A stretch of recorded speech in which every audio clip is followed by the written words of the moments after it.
Bonjour à tous les fans de musculation et de fitness. Bonjour Francis, comment vas-tu?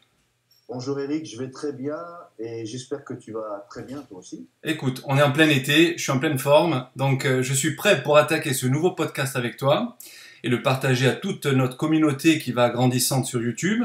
Donc un podcast résumé sur ta méthode que tu as créée, qui s'appelle la PPM, Performance Progressive Méthode. J'aimerais qu'aujourd'hui, en 25-30 minutes, on fasse un résumé sur c'est quoi la PPM en fait. La PPM, c'est une méthode que je propose au plus grand nombre, tout simplement parce que c'est une méthode qui est plus adaptée aux personnes qui n'ont pas la génétique requise, qui n'ont pas l'énergie souhaitée avant une séance d'entraînement et qui n'ont pas l'ambition d'un compétiteur. J'en passe et d'autres. En fait, qui n'ont pas les aptitudes physiques et mentales que le champion ou la championne a. Donc c'est une méthode accessible au plus grand nombre, tout simplement parce qu'on n'a pas besoin d'avoir une génétique hors du commun, on n'a pas besoin d'avoir des ressources, de l'énergie abondante. On peut stimuler la croissance musculaire en appliquant la procédure de la PPM à la lettre. La procédure qui comporte plusieurs phases d'entraînement, une phase d'échauffement, une phase d'adaptation intermédiaire et une phase où on va vraiment stimuler la croissance musculaire. Donc, ce protocole d'entraînement, cette façon de s'entraîner, permet de cibler le muscle exercé et donc de progressivement créer des contractions de plus en plus fortes pour arriver en fin de séance à créer de fortes contractions et avoir un maximum de chance de stimuler la croissance musculaire en fin de séance. C'est un petit peu ça le résumé de la PPM. C'est un très très bon résumé et pour ceux qui nous écoutent, d'ailleurs je les invite à regarder tous nos anciens podcasts, on en a maintenant un certain nombre, on va détailler point par point, donc moi j'ai ma petite feuille, j'aimerais que justement on détaille chaque phase, mais d'abord que l'on reparle un petit peu d'intensité justement. L'intensité c'est une variable que l'on doit inclure dans l'entraînement, alors certains c'est forcément le poids, d'autres c'est des techniques qu'ils ont utilisées par le passé, il y en a un certain nombre. Chez toi, la PPM, l'intensité, tu arrives à la générer comment exactement? Pour moi, l'intensité, c'est la force des contractions. Donc, l'intensité au début de la séance d'entraînement est faible avec la PPM.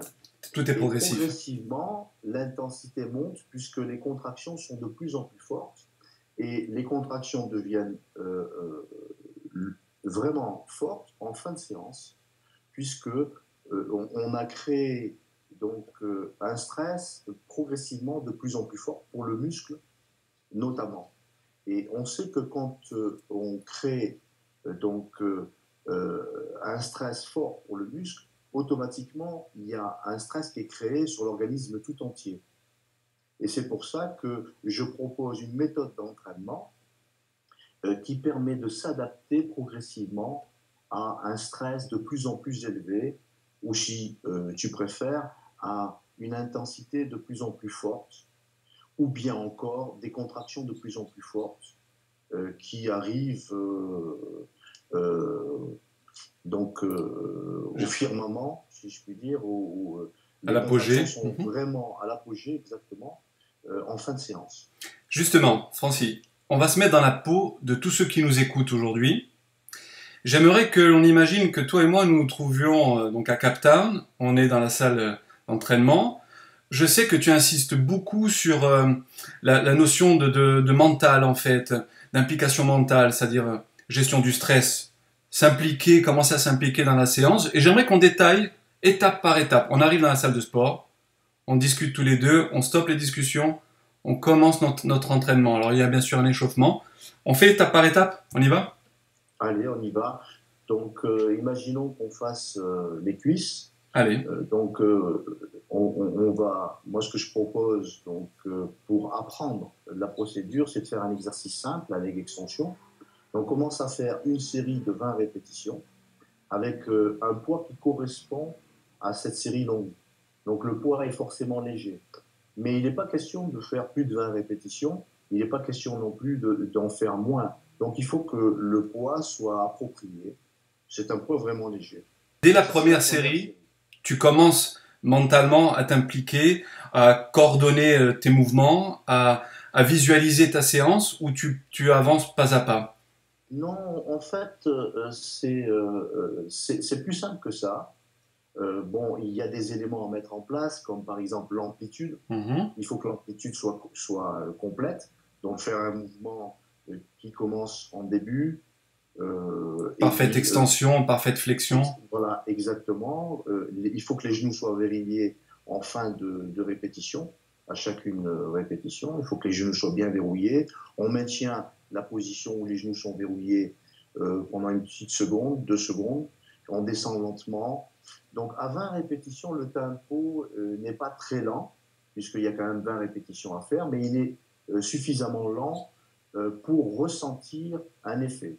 Si le tempo est trop rapide, on va avoir tendance à penser que la charge est trop légère. Mhm. Donc il faut que le tempo soit lent dès le départ. Ils ont 5 à 6 secondes pour monter la charge, 5 à 6 secondes pour la descendre, 1 à 2 secondes en maintien en maintenant les genoux verrouillés en position statique. Statique, isométrie. Et puis, on rajoute une répétition à l'autre, lentement et tout. Donc, on crée un stress qui est faible, une intensité qui est faible. Les contractions sont faibles, les tensions sur le muscle sont faibles. Et ça permet de s'adapter régulièrement et progressivement à un effort de plus en plus élevé. Au niveau du contrôle, pour avoir expérimenté depuis de nombreux mois, maintenant plus d'une année, ta méthode, il y a un contrôle permanent. Quand j'invite des partenaires d'entraînement à effectuer la PPM, je leur demande toujours de visualiser non seulement le mouvement, de ressentir le mouvement, de contrôler non seulement l'amplitude, la vitesse, d'éviter donc toute triche. Ça, c'est bien, c'est des très bons conseils. Au niveau de la vitesse, certains ont du mal, puisque là tu parles de la première série, 20 répétitions, donc dans la phase 1, certains ont du mal au début à trouver le bon poids par rapport au nombre de répétitions. Donc là encore, il faut expérimenter, il faut aussi essayer hein, pour trouver le bon poids. Bien sûr, bien sûr. La vitesse, moi je trouve que c'est un paramètre, mais c'est ta méthode, j'aimerais que tu m'en parles et que tu en parles à tous les internautes qui t'écoutent aujourd'hui. Est-ce qu'on peut l'adapter également? C'est-à-dire qu'on est arrivé vers la 15e rep et on sent que les 5 vont être faciles, on réduit la vitesse, on augmente la difficulté Oui. pour que les 5 dernières reps qu'on a prévues pour aller à 20 reps soient encore plus efficaces dès le départ. Ça, c'est très intelligent, puisque ça permet d'avoir le nombre de répétitions appropriées à la charge. Donc, on va ralentir Module. justement pour faire en sorte que eh ben, on va pouvoir utiliser à bon escient la charge. Donc, on va ralentir les 5 dernières répétitions. Et on peut faire ça pour la série qui va suivre à 15 et la série qui va suivre à 10 répétitions. Donc, si on n'a pas appréhendé le poids qu'il fallait, ben, il suffit de ralentir un petit peu si c'est trop léger. Ou bien d'accélérer si ça a été trop un dur. peu, si c'est un petit peu trop lourd. Mais il est préférable, dans tous les cas, si c'est trop lourd, de décharger et d'avoir une forme d'exécution parfaite. Alors, le poids, justement. Le poids, c'est un des facteurs, c'est un des outils de ta méthode. On a compris que tu privilégies la qualité plutôt que la quantité. C'est un peu mon discours, moi, au quotidien aussi. De la phase donc 1, dans laquelle il y a la première série à 20 répétitions, on passe à la deuxième série, 15 répétitions. On augmente à peine le poids. Là aussi, il faut expérimenter, il faut trouver, en l'occurrence sur cet exercice-là, le poids qui convient. Et là encore, on peut moduler la vitesse. On se positionne bien, on améliore sa posture. J'anticipe hein, sur un des deuxièmes conseils que tu donnes dans ta méthode, c'est-à-dire le positionnement le plus parfait possible. On regarde si on a si on a fait le bon réglage, et on se positionne le mieux possible, le buste bien droit, l'étirement le plus grand possible au niveau des quadriceps. Donc le poids et la forme d'exécution avec la posture. Voilà, ce qui est important, c'est d'éviter d'avoir des parasites. C'est donc, ça. Lorsqu'on on s'exerce à la leg extension, par exemple, lorsqu'on va doucement, on a le temps d'appréhender, de savoir un petit peu s'il y a des tensions par-ci, par-là, si on On a par exemple le bas du dos qui nous fait mal. On s'ajuste en fait de façon à avoir la position idéale pour travailler dans de bonnes conditions et pour pas avoir des effets secondaires au niveau du bas du dos euh, ou bien ou des genoux, trouver la position qui convient sur le banc, etc. Une fois qu'on a fait ça, ça va assez rapidement. Une fois qu'on a fait ça dès la première série, dès la deuxième série, on est opérationnel. Et après, il suffit de suivre le protocole. On est opérationnel et dans ta méthode, ce que j'aime bien, c'est qu'on s'améliore de répétition en répétition. Je m'explique et après tu enchaînes. Il y a quelques jours encore, j'ai fait faire l'extension à des amis qui ne connaissaient pas la PPM, mais qui t'écoutent depuis peu et qui aiment beaucoup nos podcasts. Et ce que tu fais d'ailleurs, que tu as fait avec Juanito et ce que tu as fait avec Paul James également. Donc ça commence à vraiment à se diffuser. Et je lui disais, regarde, tu allais trop vite, tu allais trop lentement, trouve la bonne vitesse pour qu'à chaque fois, en fait, quelque chose qui était automatique devient quelque chose de vraiment contrôlé, parfaitement maîtrisé, de répétition en répétition. Et je reprends souvent ta phrase quand tu disais que si on pouvait s'améliorer d'une répétition à l'autre, il fallait le faire. En étant concentré, j'ai fait une répétition, j'en suis content, mais pas totalement. Je m'améliore sur la suivante et ainsi de suite. Ouais, mais ça, c'est la forme d'exécution. Bon, la forme d'exécution qui comporte l'amplitude, la vitesse, la L'angle. contraction statique, les postures, etc. Maintenant, ce qui est important, c'est de savoir qu'il y a une préparation. Et cette préparation, il faut qu'elle soit lente, justement, pour permettre d'abord le réveil musculaire, le réveil du corps, Nerveux, et, cardiovasculaire. voilà, et aussi le réveil du mental, puisqu'il faut être prêt mentalement à accepter un entraînement de plus en plus difficile pour le muscle. Et c'est ça qui est intéressant, puisqu'on a la possibilité de réussir pratiquement toutes ces séances d'entraînement, puisque c'est modéré, c'est précis, on ajuste tout. Et donc, il y a un travail, si tu veux, mental, puisqu'il faut appliquer des éléments à la lettre, il faut prendre le temps qu'il faut, et on ne stresse pas trop l'organisme, ce qui fait qu'on peut revenir à la salle assez régulièrement, fréquemment, et exercer d'autres muscles avec la même précision et avec le même gain au niveau de l'efficacité, de la productivité, etc. Donc, sur une année, on va pouvoir avoir un maximum de séances réussies. Oui, s'entraîner Alors, déjà. la façon traditionnelle de s'entraîner, ceux qui s'entraînent lourd ou très lourd, ceux qui s'entraînent intense ou trop intense, ou très intense, pardon, eh ben, ils auront moins de chances de réussir sur toute une année. De manière linéaire. Ils vont avoir des phases ascendantes mais descendantes également. Exactement. Pourquoi? Parce que l'effet causé est Et stressant. supérieur à la capacité adaptative du corps. Oui, c'est ça. Puisqu'il y a, l'effet secondaire est trop taxant, trop demandant, et ce qui fait qu'on ne va pas pouvoir récupérer. Et si on ne peut pas récupérer, eh ben l'organisme va être fatigué, on ne va pas pouvoir produire. Et puis après, on ne va pas pouvoir aussi, non seulement si on ne peut pas récupérer, on ne va pas pouvoir se réentraîner, mais on ne va pas pouvoir aussi fabriquer du tissu musculaire, puisque l'organisme, il faut qu'il soit en pleine possession de ses moyens, de ses ressources, pour pouvoir concevoir, fabriquer, créer du tissu musculaire. Et c'est là où la PPM prend tout son intérêt, toute son essence, toute sa force, puisqu'on a le souci de fatiguer le muscle, de stresser le muscle, de stimuler le muscle au point de stimuler la croissance du muscle exercé, sans trop fatiguer l'organisme tout entier. Tout entier. On a besoin, de récupérer pour pouvoir produire du muscle, mais aussi pour pouvoir se réentraîner par la suite. Et lorsqu'on s'entraîne trop dur, on ne va pas pouvoir récupérer et donc on ne va pas pouvoir produire. Alors les grands champions, l'élite de notre discipline sportive, les gens doués génétiquement pour fabriquer du tissu musculaire, qui ont les fibres musculaires qui conviennent, le système nerveux qui convient, le cœur qui convient, la motivation qui convient, les objectifs qui sont essentiels pour pouvoir progresser, etc. Et d'autres choses vont pouvoir s'entraîner de façon Fréquente et très très lourde, très intense. absolument, ou bien lourde. Mais comme tu l'as dit, c'est réservé à une élite. Mais c'est réservé à une élite. Mais nous, ici, on s'adresse à la majorité des Tout à fait. pratiquants, ceux qui n'ont pas obtenu des résultats satisfaisants, ceux qui sont frustrés, ceux qui ont déjà abandonné, qui ne sont plus en salle, qui ont abandonné le culturisme ou le bodybuilding. Je suis d'accord avec toi. Puisqu'ils n'ont pas obtenu des résultats. Ils ont été fatigués, stressés, ils ont abandonné tout simplement parce que bon, ça ne valait pas le coup. Donc ils se sont dit, bon, bah, on n'a pas que ça à faire. Et parce qu'ils ne comprennent pas pourquoi ils font le yo-yo et pourquoi il y a des phases justement d'épanouissement et de gain et puis de stagnation et de régression surtout, voire de blessure. Voilà.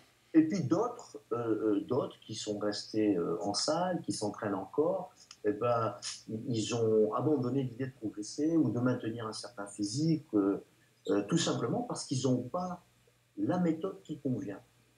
Alors par contre, je corrobore tes propos, on en a parlé même tout à l'heure, avant l'enregistrement, toutes les autres méthodes marchent. Maintenant, elles marchent comment, dans quelle durée, avec quel effet secondaire. Voilà pourquoi aujourd'hui on a voulu faire ce résumé sur la PPM pour tous les bienfaits que tu es en train d'évoquer.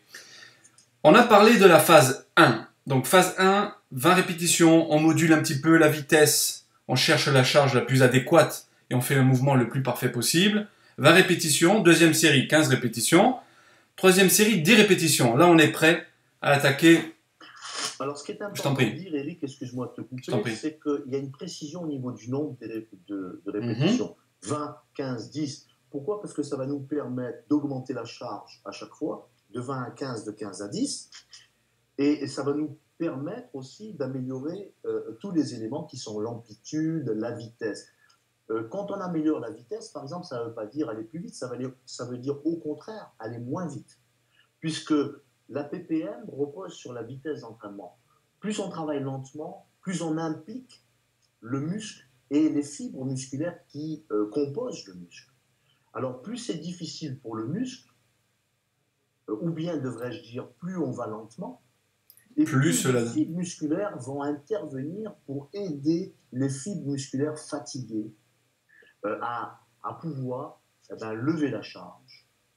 Et terminer le mouvement. Et finir la série, etc. Donc c'est pour ça que la vitesse d'entraînement, quand je parle d'améliorer les éléments, en ce qui concerne la vitesse, c'est d'aller encore plus lentement. Alors c'est pour ça que lorsqu'on descend le nombre de répétitions de 20 à 15 à 10, eh bien, on a la chance d'aller plus lentement, puisqu'il y a moins de répétitions. On peut se permettre aussi d'attendre entre chacune des répétitions pour reposer, reprendre un petit peu, se réajuster, regagner en ressources, etc. Et pour atteindre l'objectif fixé sur chacune des séries. Question qui est récurrente, moi on me la pose souvent. Est-ce qu'on va à l'échec musculaire dès la première phase, donc 20 répétitions, 15 répétitions, 10 répétitions, ou c'est juste une préparation à la deuxième phase dans laquelle on va chercher justement cet échec musculaire maximal et cet apogée qui viendra juste après? Très bonne question ça. Alors l'échec musculaire, pareil, l'échec musculaire, on devrait avoir le souci, l'objectif devrais-je dire, d'améliorer l'échec musculaire. Donc à 20, on ne va pas à l'échec musculaire, on pourra en faire 2 ou 3 de plus. À 15, même chose. Mais plus on va dans la séance d'entraînement, plus on pénètre dans la séance d'entraînement et on va vers la fin de la séance d'entraînement, et plus on va être près de l'échec musculaire. Rappelons-nous une chose, c'est qu'il faut laisser au corps et au mental le temps de s'adapter. Exactement. Donc pour ce faire, il ne faut pas aller trop loin au début, sinon on va entacher le succès de la séance. Vas-y. Je t'en prie, non, je t'en prie, termine. Je voulais donc justement parler de la séance, elle commence réellement à la phase 2 pour moi, hein, donc la phase préparatoire, phase 1. Phase 2, donc il y a les fameuses donc, 6 reps. Tu peux nous en parler et la détailler parce qu'elle est très importante pour les internautes qui nous écoutent. Alors, lorsqu'on a fini la dernière série en phase 1 à 10 répétitions, on charge. On augmente la charge. Pour descendre à 6 répétitions. Donc, on va charger de façon adéquate, appropriée, pour ne faire que 6 répétitions. Bon. Et là, c'est la vitesse d'entraînement qui va nous permettre de justifier les 6 répétitions. Mais pas seulement la vitesse, l'amplitude également, et puis la contraction statique. Bon. Donc, en phase 2, on va conserver la charge pour les 3 séries successives et complémentaires. Et on va rajouter une répétition à la première série de 6 et une répétition à la deuxième série de 7. Et on aura bouclé la phase 2. Donc on va crescendo, on va très progressivement monter la force des contractions musculaires et le ressenti au niveau du muscle exercé, la sensation musculaire. C'est pour ça qu'il faut que ce soit subtil. Et en fait, pourquoi? Parce qu'il ne faut pas perturber le mental. Et sachant qu'à chaque fois qu'on s'exerce, qu'on rajoute une répétition, qu'on fait une série, on va stresser l'organisme. À ce moment-là, le cerveau va analyser inconsciemment ou consciemment et il risque de stopper la série, il risque d'envoyer des messages qui peuvent être négatifs. Et pour réussir une séance d'entraînement, il faut absolument être libre, il ne faut pas avoir de stress. Et pour ce faire, il faut que ça vienne très progressivement, ce stress-là. C'est pour ça qu'on n'est pas encore, si je puis dire, au bout de l'effort. La douleur n'est pas trop forte encore. On est dans cette phase intermédiaire, cette phase d'adaptation qui est au centre donc, de la phase préparatoire d'échauffement et la phase de la stimulation de la croissance musculaire qui est la phase 3. Alors, pour la phase 2, pour ceux qui n'ont jamais essayé, donc écoutez bien ce qu'a dit Francis, vous prenez un poids donc adéquat pour 6 répétitions, c'est la première série de la phase 2.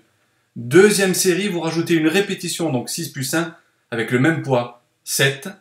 Troisième série, 6 plus 2, donc vous rajoutez 2 répétitions. 8 répétitions avec le même poids, avec la fatigue, et avec la même implication mentale, physique, cet échec musculaire que l'on cherche au bout donc, des 8 répétitions, et cette contraction maximale, vous allez voir que c'est très éprouvant, mais ce n'est pas tout, puisqu'on arrive à la troisième phase, celle qui va vraiment solliciter au niveau du système nerveux, niveau endocrinien, niveau musculaire, vraiment la croissance musculaire. Donc phase 3, Francis, parle-nous-en.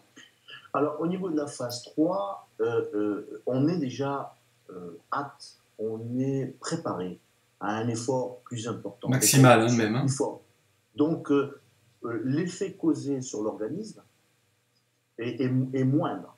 L'effet causé sur le muscle est supérieur. Et c'est ça qui est intéressant. Puisque à ce moment-là, le stress est réduit au minimum.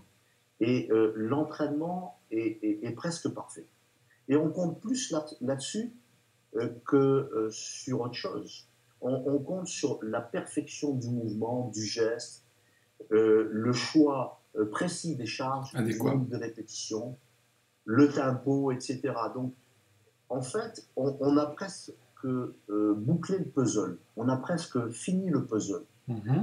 Donc, les éléments qui font partie du puzzle de la PPM, chaque élément ont été améliorés au point où on arrive à utiliser un maximum de fibres musculaires au sein du groupe exercé sans fatiguer le système nerveux, sans fatiguer le cœur, sans perturber l'organisme tout entier et notamment le mental qui, lui, peut à tout moment stopper la série tout simplement parce que c'est l'ordinateur de bord, c'est lui qui décide, c'est lui qui jauge, qui juge, et c'est ça qui est intéressant. En fait, c'est l'ensemble des éléments qui ont été améliorés, qui ont été sans cesse améliorés depuis le début de la séance, qui va permettre d'utiliser au mieux et donc au plus le muscle exercé.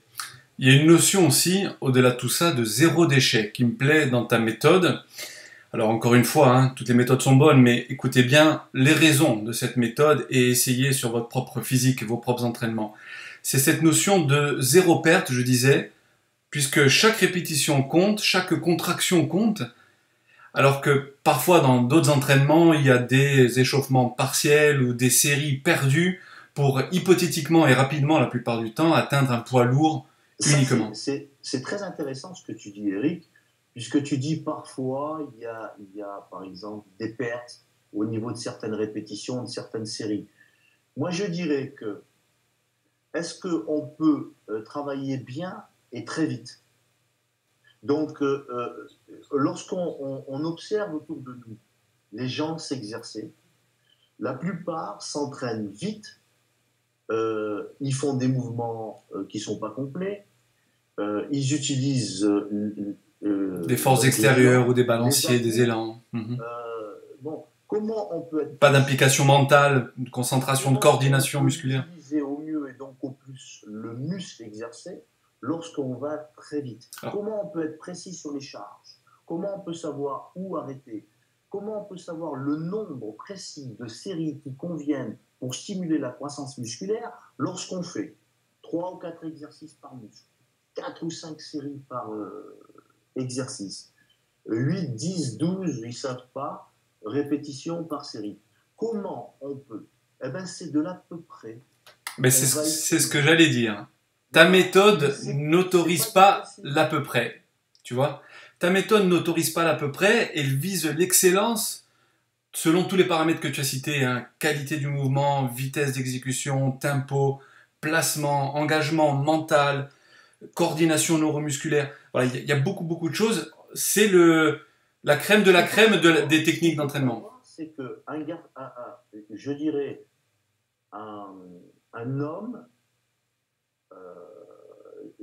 moyennement doué peut espérer gagner 2 kilos de masse maigre par an en travaillant dur, en s'impliquant, en ayant une bonne alimentation, une bonne hygiène de vie. Là, je parle d'une personne normale, Lambda.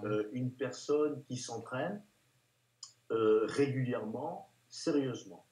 Et ça, ce sont pas des statistiques, on ne sait pas.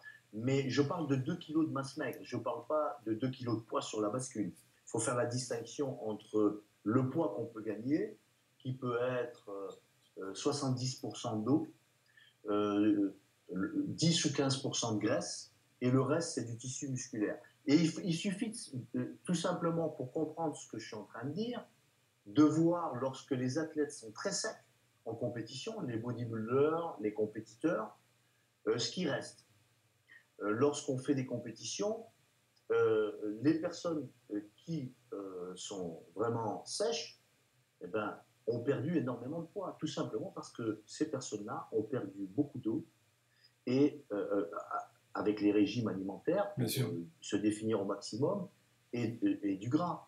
Donc, ce que je veux dire par là, c'est que gagner du tissu musculaire, c'est très dur. Alors, entraînez-vous correctement. Évitez le gaspillage. Exactement. Entraînez-vous intelligemment. C'est ce qu'on disait tout à l'heure, donc ta méthode n'autorise pas l'à peu près chaque série, une série qui compte. Et le gaspillage. Juste quand même revenir sur la phase 3. Allez, on est à une demi-heure, on fait encore 5 minutes si tu es encore dispo. Oui, moi j'ai le temps. Oui. Donc pour la phase 3, à tous les détracteurs, encore une fois, je l'ai déjà précisé dans les autres podcasts, hein, je l'ai dit beaucoup, beaucoup de fois, ils disent il faut travailler aussi lourd. Alors, je t'entends dire, oui, mais lourd pour le muscle et non pas pour l'ego. Hein. Eh bien, le lourd, il y est dans la phase 3 parce que ce sont des séries de 4 répétitions. Selon le protocole que l'on a décrit depuis une demi-heure maintenant, c'est très très éprouvant pour le muscle, mais pas taxant pour les tendons, pour l'organisme tout entier, comme tu l'as dit. Donc encore une fois, je pense qu'il y a beaucoup beaucoup à apprendre de ta méthode. Moi, je n'arrête pas d'insister sur cela.